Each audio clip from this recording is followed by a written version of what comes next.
For all the success they've encountered, the Yankees started their season on a very negative note. In spring training, when Gerrit Cole was ruled out for months with elbow inflammation, legitimate questions arose about whether this team would be much better than last year's disappointing 4th place squad that was led by the Cy Young performance of Gerrit Cole.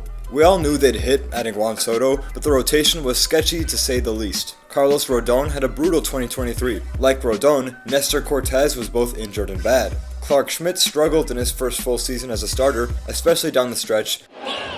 And free agent acquisition Marcus Stroman also had an awful second half and didn't look like much more than a number 3 starter. Then there was the matter of that final spot. A number of prospects were contenders, the highest touted among them being Will Warren. A couple of months later, the Yankees stand unparalleled in Major League Baseball. Their rotation has an ERA of 2.78, no Gerrit Cole needed. The next best rotation has been that of the Phillies, whose ERA is up above 3. Massive bounce-back performances from just about everyone have helped New York's rotation be one of baseball's best, but the one who's led the way wasn't even in the majors last year. In fact, Luis Gil pitched just 4 single-A innings last year and gave up 5 earned runs. In 2022 and 2023, he pitched just 25.2 innings, recovering from Tommy John surgery. In 2020 and 2021, however, Gil was a top 5 Yankees prospect. Gil's downfall from being a top pitching prospect would not be an unfamiliar sight within the Yankees system. Deivi Garcia, who was always more highly touted than Gil, was falling apart in the upper minors just as Gil was out from injury. The Yankees were criticized for their handling of Garcia, or lack thereof, when he made the majors. According to 11-year veteran and former Yankees catcher Erik Kratz, Garcia experienced a lack of proper coaching and support at the major league level. I know that's not super specific, but combine the mistakes we're assuming New York made with Garcia with the fact that Gil was additionally dealing with massive injury issues, and it was easy to assume that Gil might follow a similar path to that of Deivi Garcia, becoming a struggling relief pitcher, probably playing for someone else, despite his upside as a top of the rotation starter. Well, Gil could not have ended up more differently than Deivi Garcia. Appearing to finally be fully healthy, Gil's stuff in spring training was electric, particularly his high 90s fastball. While he was optioned to the minors on March 3rd and would likely still be there if things went according to plan for the Yankees, Gerrit Cole's injury opened up Gil's rotation spot. As long as Cole comes back and is the same pitcher he's always been, his injury will turn out to be a massive blessing in disguise for New York, because, simply put, the Yankees have found themselves a second ace. Gil was fine in his first month, putting up an ERA of 4.01 with an extremely promising 13 Ks per 9, but an also quite concerning 7.1 walks per 9. That made Gil's solid performance really unsustainable, so a May decline and subsequent move to the bullpen wouldn't really have surprised anyone. Instead, Gil found his command. The May stats are incredible, and they're those of a young pitcher claiming his status as an elite major league starting pitcher. While the Ks dropped a bit to 10.2 per 9, his walks plummeted to just 2.8 per 9. This not only led to unreal run prevention with a 0.70 ERA, but it's also let Gil go much deeper into games.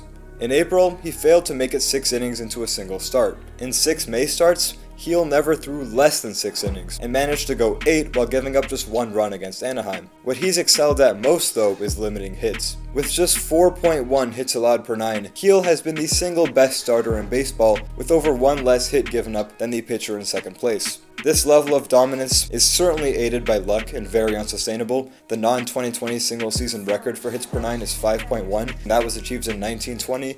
But even then, once Gil regresses to a more realistic rate of hit prevention, this is still something he will excel at. The expected batting average against Gil, which takes into account the launch angles and exit velocities of his batted balls allowed, and of course the strikeout rate, is just 181. That is the 5th lowest mark among qualified starting pitchers, and that makes a lot of sense given that his 29.9% allowed hard hit rate ranks him in the bottom 7% of baseball. Couple that with well above average strikeout numbers and a walk rate that went from terrible in April to completely fine in May, and it's very easy to see how Gil's risen to being one of baseball's absolute best on the mound. His arsenal is simple but incredibly effective, as each of his fastball, slider, and changeup have been firing on all cylinders. As an MLB.com article by Thomas Harrigan points out, Gil's fastball, his most effective pitch, bears a striking resemblance to Gerrit Cole's. In velocity, spin rate, movement, and even usage rate, Cole's 2023 fastball and Gil's 2024 fastball are nearly identical. And much like Cole did in his Cy Young winning 2023 campaign, Gil has used it to pound the zone and has gotten amazing results doing so. You can see on this heat zone that when Gil throws his fastball, which he does over 50% of the time, it's probably coming straight down the pipe.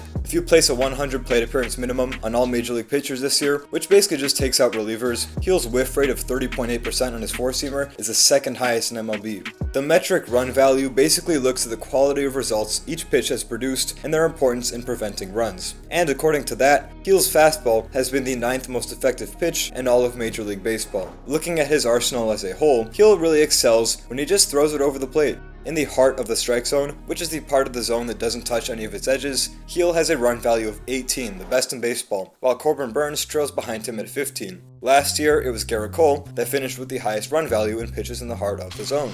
Gil has been such a good Gerrit Cole replacement that he's basically becoming him. While the fastballs of both Cole last year and Gil this year were and have been instrumental in their heart of the zone success, they both also come with spectacular secondary pitches. Gil throws a 91 mph changeup 27% of the time, and while it doesn't come in much slower than his fastball, it's had similarly great results just with lower usage. Just for good measure, Gil mixes in his high-octane 87 mph slider 17% of the time, and while lots of pitchers have developed nasty and very successful sliders, Gil allowing just a 122 average against it makes it another spectacular pitch, even if guys like Chris Sale have mastered the slider even further. There isn't a single pitch that the 26-year-old Luis Gil throws that isn't an elite offering right now. Gil is the only pitcher in Major League Baseball with 3 pitches that have allowed batting averages lower than 150, and he's one of just 3 pitchers with 2 pitches that have allowed averages that low.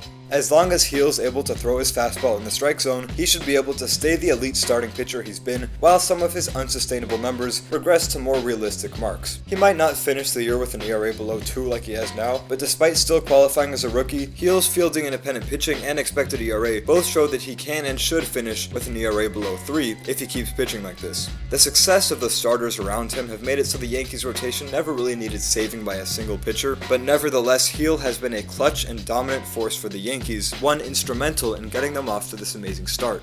Once Gerrit Cole returns, someone who's doing well is going to get pushed out, and as a rookie whose stuff could make him a dominant closer, I guess it could be Gil, but it really shouldn't be. The Yankees have a legitimate Cy Young contender in the palms of their hands, and I'm sure they see the potential for dominance in a rotation led by Gerrit Cole, Luis Gil, and whoever else ends up having the best season come playoff time. I think it's really fun when a big market team known for throwing money at their problems has a player development success story as impressive as Gil's. It is incredible where he's at now after barely pitching the past 2 years, and I do hope to see it continue.